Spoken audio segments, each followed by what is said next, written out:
بسم اللہ الرحمن الرحیم۔ آسمان والے سے رابطے مضبوط ہوں تو زمین والے آپ کا کچھ نہیں بگاڑ سکتے۔ دلوں میں اترنے کے لیے سیڑھیوں کی نہیں بلکہ اچھے اخلاق کی ضرورت ہوتی ہے۔ فطرت کا تقاضا ہے کہ انسان جنت بھی چاہتا ہے اور مرنا بھی نہیں چاہتا ہے۔ اختلاف ڈٹ کر کریں لیکن منافقت کبھی نہ کریں۔ اختلاف جرأت مند، دلیر اور خاندانی لوگ کرتے ہیں، جبکہ منافقت بزدلوں اور بد نسلوں کی فطرت ہے۔ کچھ لوگ اپنے خلوص کی وجہ سے اور کچھ لوگ اپنی منافقت کی وجہ سے عمر بھر یاد رہ جاتے ہیں۔ کوشش کریں کہ آپ کی پہچان اچھے کردار کی وجہ سے ہو۔ حدیث نبی صلی اللہ علیہ وسلم: جو گھر کے اخراجات اور غربت کے خوف سے شادی نہ کرے وہ ہم میں سے نہیں ہے۔ رشتوں کو ایسی محبت اور احترام سے نبھایا کرو جیسے شہد کی مکھی پھولوں سے اگر رس نکال بھی لے تب بھی پھولوں کو کسی قسم کا نقصان نہیں ہونے دیتی۔ 2 دن کی زندگی ہے، اسے 2 ہی اصولوں پر گزارو: ملو تو پھول بن کر، بکھرو تو خوشبو بن کر۔ دکھ میں کبھی پچھتاوے کے آنسو نہ بہاؤ، بلکہ یہ سوچو کہ تم وہ خوش نصیب ہو جسے اللہ نے آزمائش کے قابل سمجھا۔ حضرت عمر فاروق رضی اللہ تعالیٰ عنہ کا فرمان ہے: دعا زمین اور آسمان کے درمیان روک دی جاتی ہے، بلند نہیں ہوتی جب تک دعا کو دعا مانگنے والا نبی پاک صلی اللہ علیہ وآلہ وسلم پہ درود نہ پڑھے۔ وہ دین کسی کو کیا نقصان پہنچائے گا جس میں راستے سے پتھر ہٹانے پر بھی ثواب ملتا ہو۔ اللہ کو سب سے زیادہ وہ لوگ پسند ہیں جو اپنی غلطیوں کو مان لیتے ہیں اور اللہ کی مرضی کے آگے جھک جاتے ہیں۔ حضرت علی رضی اللہ تعالیٰ عنہ کا فرمان ہے: دوست کو پہچاننے کا یہ طریقہ ہے کہ اس کی حد سے زیادہ عزت کرو۔ اگر عزت کے بدلے عزت دیتا ہے تو وہ انمول ہیرا ہے، اگر آپ کو کمزور اور خود کو اعلیٰ سمجھے تو وہ دوستی کے لائق نہیں۔ بولے سینا سے کسی نے پوچھا: دن کیسے گزر رہے ہیں؟ وہ رو پڑے اور کہنے لگے کہ گناہ گار ہونے کے باوجود اللہ کی رحمتیں برس رہی ہیں، سمجھ نہیں آتا کہ کس بات پر اس کا شکر ادا کروں، نعمتوں کی کثرت پر یا اپنے عیبوں کی پردہ پوشی پر۔ اپنے ہاتھ سے کی ہوئی نیکی اور دوسرے سے سرزد ہونے والے گناہ کا تذکرہ کسی سے نہ کرو، یہ تمہارے کردار کا امتحان ہے۔ حضرت علی رضی اللہ تعالیٰ عنہ نے فرمایا: زندگی اس طرح بسر کرو کہ دیکھنے والے تمہارے درد کی بجائے تمہارے صبر پہ رشک کریں۔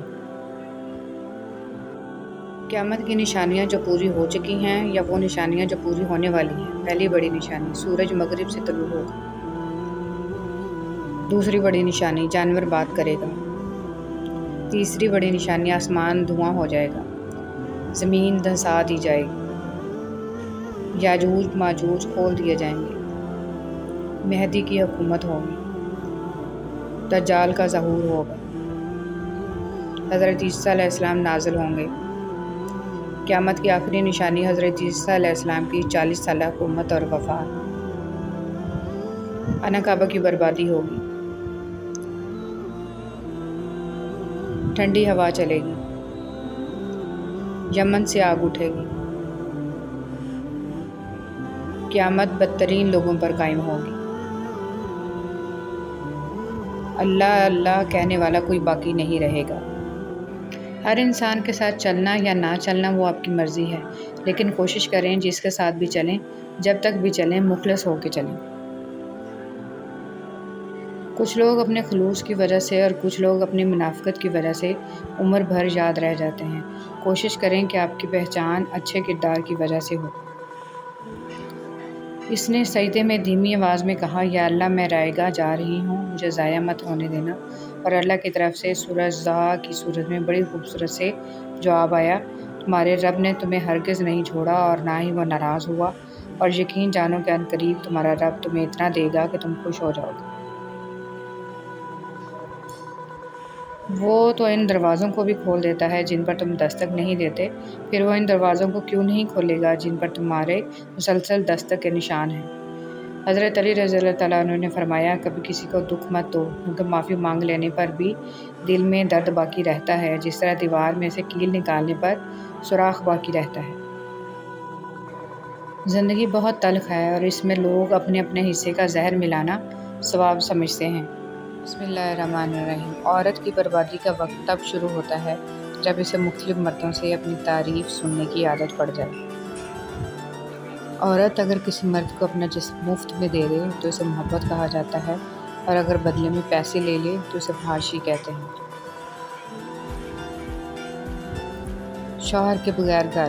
شوہر اگر گھر سے دور ہو تو لوگوں سے بھرا ہوا گھر بھی عورت کو ویران اور خالی سا لگتا ہے۔ سب سے بہترین تحفہ جو مرد اپنی بیوی کو دیتا ہے وہ اس کا وقت اور اس کی توجہ اور اس کا پیار ہے۔ عورت کا رونا۔ حضرت علی رضی اللہ تعالیٰ عنہ نے فرمایا کہ جب کوئی عورت تمہارے سامنے رو پڑے تو تمہاری مردانگی کا تقاضا یہ ہے کہ تم اس بات کو وہیں ختم کر دو۔ اور کچھ عورتیں اتنی خوش نصیب ہوتی ہیں کہ ان کے پسندیدہ مرد ان کو پانے کے لیے دنیا سے لڑتے ہیں اور اللہ کے آگے روتے بھی ہیں۔ ایک عورت کی تربیت کا امتحان بہو بننے کے بعد اور اخلاق کا امتحان ساس بننے کے بعد ہوتا ہے۔ بہترین ہم سفر کی سب سے بڑی خاصیت یہ ہے کہ وہ آپ سے اختلاف اور ناراضگی کے باوجود بھی آپ کا خیال رکھنا اور فکر کرنا نہیں چھوڑتے۔ مرد کی وفا۔ کیا مرد کی اتنی وفا کافی نہیں ہے کہ وہ 4 کا قانونی حق رکھتے ہوئے بھی زندگی ایک پر گزار دیتا ہے؟ مرد جس عورت کو دل میں رکھتا ہے اس پر دنیا کی نگاہ پڑنا گوارا نہیں کرتا، مگر جس کو دنیا سے نہیں چھپاتا اسے کبھی دل میں نہیں اتارتا، اور یہی ایک کلیہ عورتوں کو سمجھ نہیں آتا۔